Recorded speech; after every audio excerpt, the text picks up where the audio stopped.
Alrighty, Ta'alofa. My name is Sipulona Fa'ale. I'd like to welcome everybody to my first show. I'd also like to welcome a good friend of mine, Stewart Ropata. How are you, Stewie? Kia ora, bro. Good to be here. Happy New Year. Happy New Year. And what's been happening? Well, just had a grandbaby. That was a good New Year's surprise. 3:25 in the morning on the 1st. He's kicking along pretty well. Went home yesterday. Apart from that, just living the dream and trying to stay out of the heat. We're expats from Māngere, Yeah. from the south side. But I noticed you put in Christchurch. How does that come about? My bones come from Christchurch. I was actually born in a place called Mosgiel. It was just outside of Dunedin. And Dad and all my father's line come from there. Okay. And that's sort of where I relate to the best. Most of my family are there. We moved back there later on. Tara and I moved back there as well. And so, yeah, I consider Christchurch my home. Where I grew up, if anybody asks where I grew up, I would say the 275. So where you learn your lessons, bro. So you learn your lessons. Okay, so 275 is your home, or is it Christchurch? If I say I'm going to move home, I mean I'd move back to Christchurch. Okay. Oh, that's excellent. Is it close to where it was all the earthquake? No. Nowhere near. Nowhere near. People, unless you knew Christchurch beforehand, and unless you've been there since, you don't understand the severity of what happened that day. Mm-hmm. And I think I first went back 2 years after the earthquake. Whole suburbs have been annihilated. Like, I know. Where there used to be homes and schools and doctors' practices, now it's just parkland. You know, they will never build on that land again. Really? Yeah. You don't think it'll come to somebody's going to sign it off? Some engineer's going to get an engineer to sign it off? Yeah, at one day I believe they will. But right now they're saying that that's in the red zone, it'll never be built on again. They've bought the land off all the people and paid them well for now. You know, paid them pretty well. But yeah, I think you're right. Eventually, maybe 20 or 30 years' time, somebody will come along and say, actually, we can build on that, or we do have the technology to build on that land now. And of course, it'll all belong to the city, and the city will make an absolute killing out of it. But you know, that's still in the future and yet to be seen. Okay, so and how old were you when you moved to Māngere? I'm gonna say 9 or 10. Shucks, so old enough to remember what it was like in Christchurch. Like, when you were in Christchurch, was it some country bumpkin home? You know, or were you in the suburbs? Oh no, yeah, in the city. Oh, okay. The best thing I remember about Christchurch is the long nights, and we were talking about it the other night with some friends. That the sun wouldn't go down in daylight savings time till 10:30, 11:45. What? Yeah. You know, here I think we get just after 9 o'clock and it goes dark, you know. Yeah, is that standard for Auckland too? Yeah, not far off. You're probably looking at about 10:30 in Auckland. But, you know, 10:30, 11:45, you can still be outside running around on the holidays, you know, during Christmas and that. And the other thing, the best thing I remember about Christchurch is, you know, you get the key to the pool, because we had a school just at the end of our street. And so you get the key to the pool over the summer holidays and, you know, Christmas break and that. And going down there and just opening it up, and it was your own swimming pool until everybody else arrived. It's a top place, and still is a top place. There's some amazing people there, you know, as there are in any other town, in any other city, in any other country. But there's some amazing people there that are just hanging around and hanging on because Christchurch is what Christchurch is, and a lot of Cantabrians feel the belonging to Christchurch, especially now since the quakes. They took a lot for granted before the quakes, and now after them, they just feel a real sense of belonging, and some of them will never leave, you know, and some have returned. A lot have gone, but some of them have returned, and yeah. What's their home like? Yeah. But their home was devastated. My auntie, it was 2.5 years after the quakes before she got her plumbing in her house. And she's 70, then she was 71. She's nearly 80 now. And she still had to go outside to use the shared portaloo outside the house. Wow. Didn't have sewer.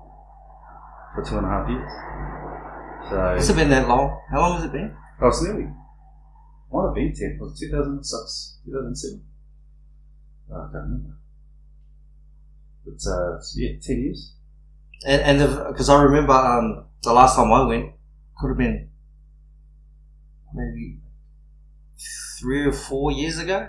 Yeah. And you go into the town and there's like all these containers. Like you know, they made all these shops out of containers. Yeah. And you know, and then you had a good look around. Everything was containers. Yeah. Like somebody was making a lot of money out of containers. Yeah, they were container people. But apparently it's developed now. Yeah, a lot they're more. actually starting to build back into the city again. Yeah, a lot more of it has. I was there. Actually, I was there a couple of weeks ago, but I didn't go to the city. I was only there for the weekend. But what they did at the start to shore up a building, they backprop it, and then they put containers in the front of it to try and maintain the facade. So when you rebuild, you have the same facade as what you had for 100 years. If there are any place around some of the hills where they might be inclined to have more landslides, they'd stick up a wall of containers just to stop the debris from coming all the way down to the roads and that. So the shops down the end, Barrington Mall, big shopping, not Barrington, Morehouse Ave, I think it was, had a big container shopping mall there, all temporary. Yeah. Actually, my brother-in-law's business was a container business for a long time. Amazing. He was a hairdresser, and he just lost his shop in the quake, and so put a container in his front yard of his parents' house and was working out a container for a few years. But the whole thing just became portable and temporary. The whole city. Okay, so it was always going to be temporary. Yeah. Oh, fantastic. And you know, when you're talking about the key to the pool, you know that shit don't happen at the Mangere. No, there's like the Mangere pools. Oh man, we used to go swimming 11, 12 o'clock at night. We used to jump the fence. Yeah. You know, go do the bombs on that top pool. Well, I remember that. You know, you walk down, you get from school, you get to the town centre, all the crew. You know, there'd be 100 kids walking to the pools, and then there'd be 100 walking back this way, and you'd know they'd been closed or somebody had shut in the pool or something like that. Oh, it's closed. And you go, man, I've walked past my house like twice to come to the pools. But, yeah, I know. At least to close it a few times. Lot. Yeah, a lot. Probably twice I've seen, you know, somebody shitting it. But generally it was a pretty good place to go watch some big bombs. You know, you know, big blokes know how to use their weight. You know, even the small blokes know how to do big bombs. Just the timing. Yeah, and so okay, you're 9 years old. You landed in Auckland. Oh, I didn't ask you. Like, you know, with your love of Christchurch, does that also make you a Cantabrian as far as rugby is concerned? Crusaders, bro. Oh my gosh, we had an imposter amongst us. Always been the red and black.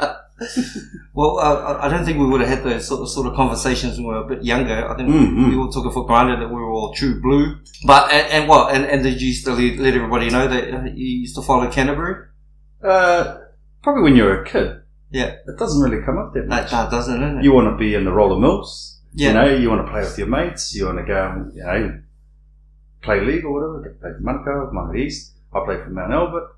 You know, just you take what's in front of you. You don't really, at that age, you don't really think what's behind you, you know. And I sort of got to Auckland and I was enveloped like it was a huge town. Yes. Never seen a McDonald's before. You know, coming over the Bombay Hills, because we drove up, so coming over the Bombay Hills, I just remember thinking, is that like Auckland, or is that Auckland and something and something and something? Yeah. You know, it was huge. And I think as far as what I'd done, like, obviously, the first few months or whatever, people knew I was the new kid at school, and that sort of stuff. But and what school was that? You were going? Went to Arahanga. So you landed in intermediate. Yeah. Oh, okay. Arahanga, so it must have been 10. Arahanga. That's cool. I was next door, Beta. Yeah, down the hill. Yeah. You guys are like, we would be like, you know, if it was like colonialists that landed on the island, you guys would be like the savages jumping up and down with their spears. Like you said, had a fresh uniform. How can you have two intermediates right next door to each other? It's just a little hill they separated. Yeah. I never knew. And they didn't even put a fence. No. And there was another one not so far away either. Wasn't Robinson Road an intermediate? Was that Pavona? Pavona? Robinson Road? Well, Jim Baden was next door to it. Yeah. But there was a heap of schools all lumped into that one place, so close together. Mm-hmm. You're thinking, well, the population, it must be there to support it. But So you ended up at Arahanga, and how was that? So you ended up in Arahanga. People could probably smell that you were from Christchurch. Blood in the water. But it was interesting. Just getting used to the whole style of. Because in my school back home, there wasn't a lot of, there was a lot of Māori, a few Samoa, no one from Niue or Tokelau.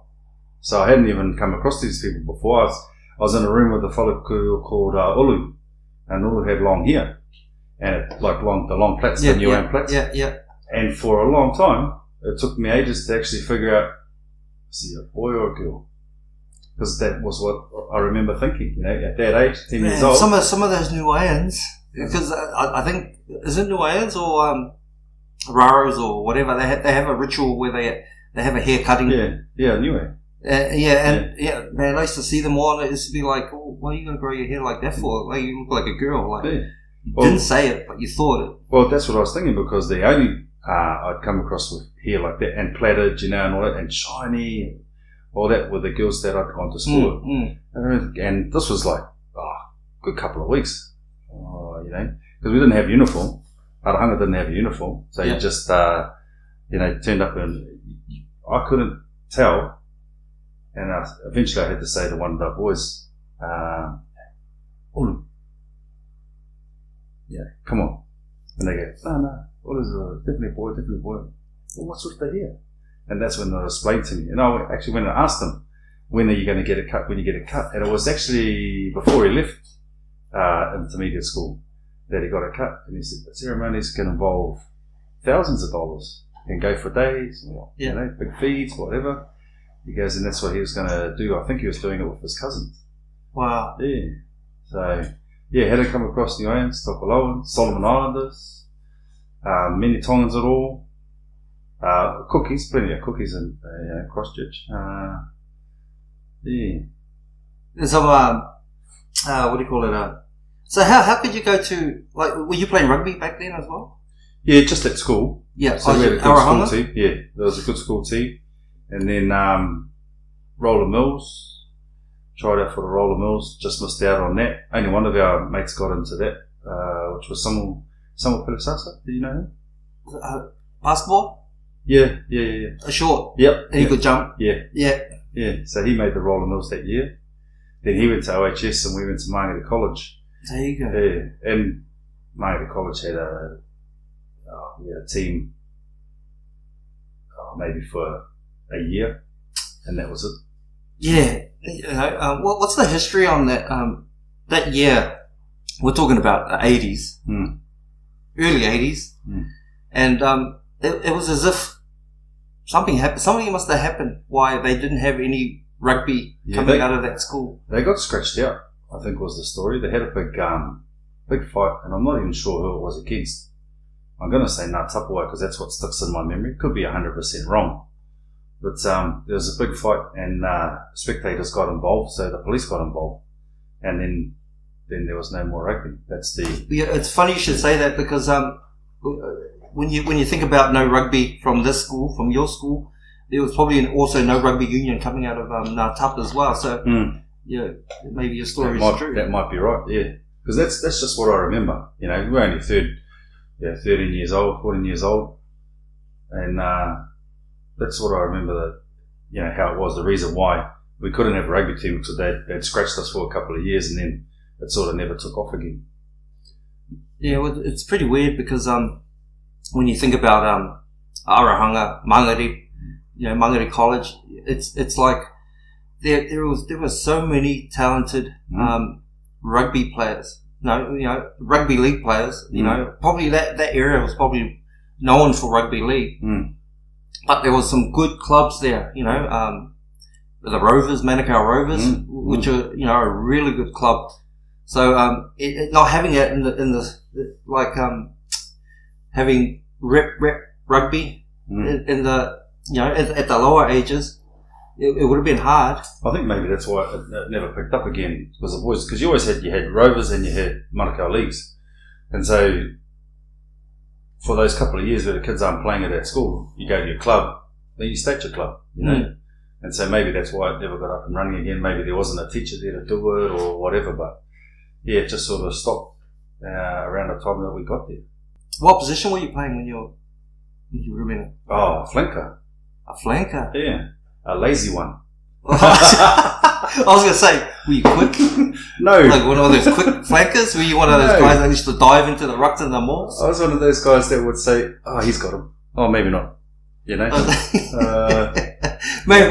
that could have helped you, make it into those roller mill squad. I still remember that rugby wasn't really my game either. A lot of running around. And the old man was a league player. He was a very good league player. Oh, wow. And had a Kiwi trial.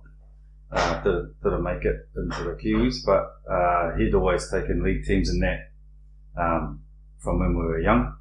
And I thought, I think I'll just go back and play league. Because I played league. You play league on the Sundays and union on the Saturdays when you're a kid. Yeah. And so I thought, I think I'll just go back and play league, which is what I ended up doing. And I liked it better. It's more the one-on-one, the confrontation, the standing in a line, making the tackle or running at the line with the ball. Yeah. And I found that a lot more structured, and I go better with structure. So, yeah, I enjoyed that better, and that's what I played and still play now. What other interests were you into back in Arahanga, Mangere college days? Basketball was big. Yes. Basketball was big. That was where you just get all the boys, 50 odd guys on the court playing basketball. It's not built for that, Yeah. And they're not small guys. It was like prison ball, wasn't it? Yeah. Yeah. And that was big. And I reckon, that was some real passion on the courts. We had some really good times, made some really good friends, would stay out till 10 o'clock at night playing ball, and instead of doing your homework.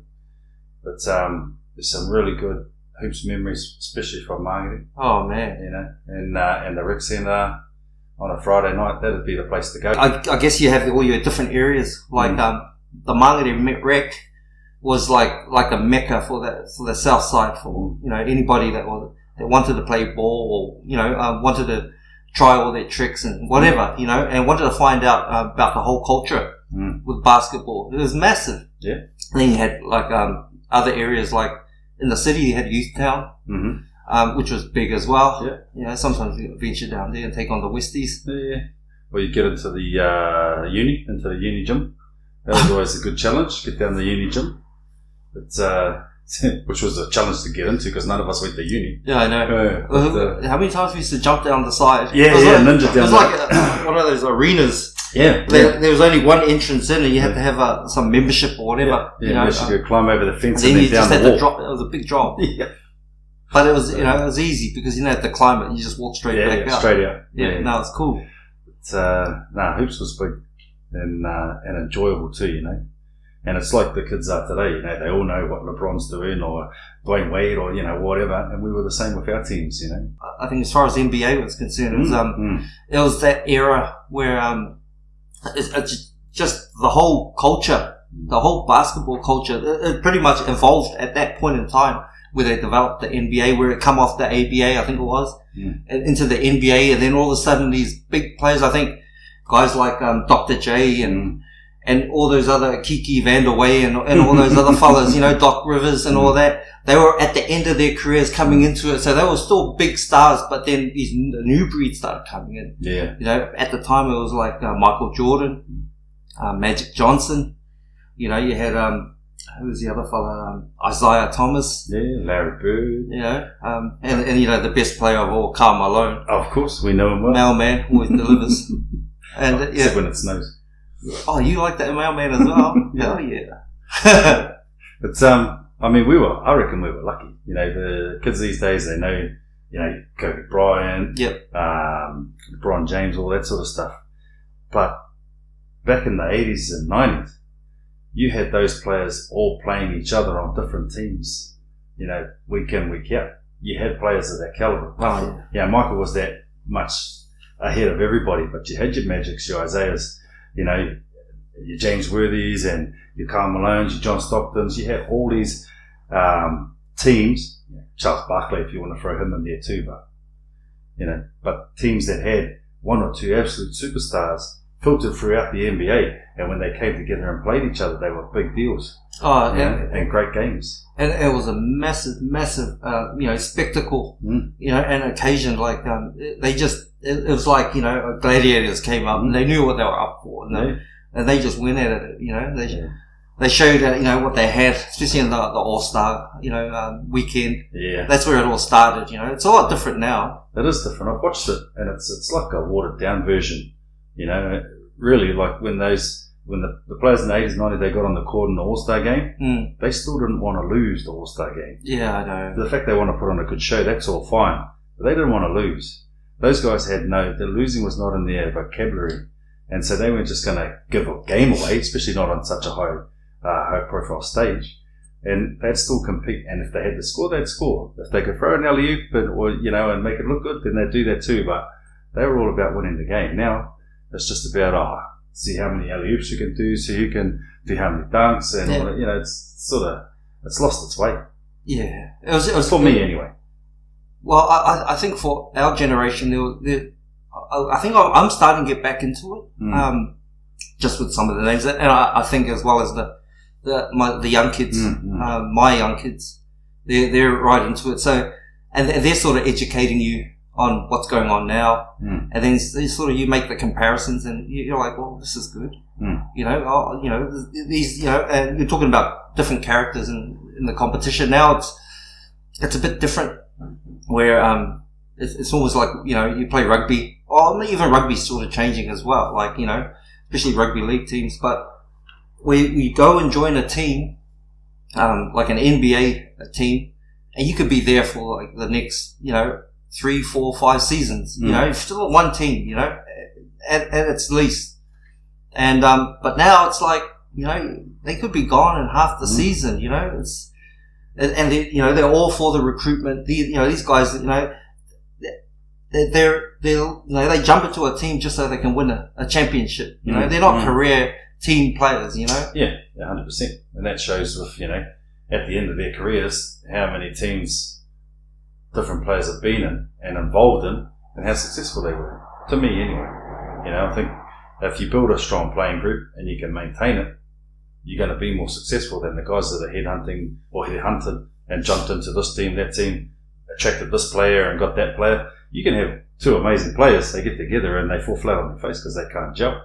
Yeah. So, we'll see. Only time will tell. I sort of started watching it again probably last year, and then fell away again. It just wasn't keeping my interest.